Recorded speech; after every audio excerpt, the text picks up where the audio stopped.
పండ్లలో రారాజు అంటే అది మామిడి పండే. ఇప్పుడు ఎర్రటి సూర్యుడితో పాటు నేను ఉన్నానోచ్ అంటూ కమ్మని మామిడి పళ్ళు కూడా మార్కెట్లోకి వచ్చేశాయి.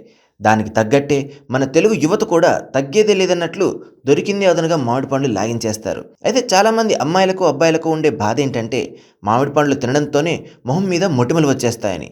కానీ ఇందులో నిజానిజాలు తెలుసుకోవడానికి తాజాగా ఒక పరిశోధన జరిగింది. మామిడి పండ్లలో మ్యాంగిఫెరిన్ అనే శక్తివంతమైన యాంటీ ఆక్సిడెంట్ ఉంటుంది. ఇది శరీరంలోని ఒత్తిడిని తగ్గిస్తుంది. అలానే ఇన్ఫెక్షన్లు తగ్గించడంలో సహాయపడుతుంది. చర్మంపై కొత్త కణాల తయారీ పెంచడంలో సహాయం చేస్తుంది. బీటా కరోటిన్, విటమిన్ సి, పాలిఫెనాల్స్ ఇలాంటి పదార్థాలు చర్మ ఆరోగ్యానికి మేలు చేస్తాయి. మామిడిలోని ప్రకృతి సిద్ధమైన యాంటీ ఇన్ఫ్లమేటరీ పదార్థాలు చర్మం మీద వాపు, మచ్చపడడం తగ్గించి హైపర్ పిగ్మెంటేషన్ను ఆపుతుంది. మామిడి గుజ్జులో ఉన్న కొన్ని న్యూట్రియంట్లు బ్యాక్టీరియా పెరుగుదలను అడ్డుకుంటాయి. ఇది మొటిమలను ఆపడానికి చాలా అవసరం. అందుకే మామిడి పండు, మామిడి ఆకుల నుండి తయారు చేసే సారాన్ని చర్మ సంరక్షణ ఉత్పత్తుల కంపెనీలు తెగ ఉపయోగిస్తున్నాయి. ఇంకేంటి ఆలస్యం? మీరు కూడా వెంటనే కమ్మని మామిడి పండు లాగించేయండి. మరిన్ని హెల్తీ అండ్ బ్యూటీ టిప్స్ కోసం మా కృషి జాగరణ తెలుగుని లైక్, షేర్ అండ్ సబ్స్క్రైబ్ చేయడం మర్చిపోకండి.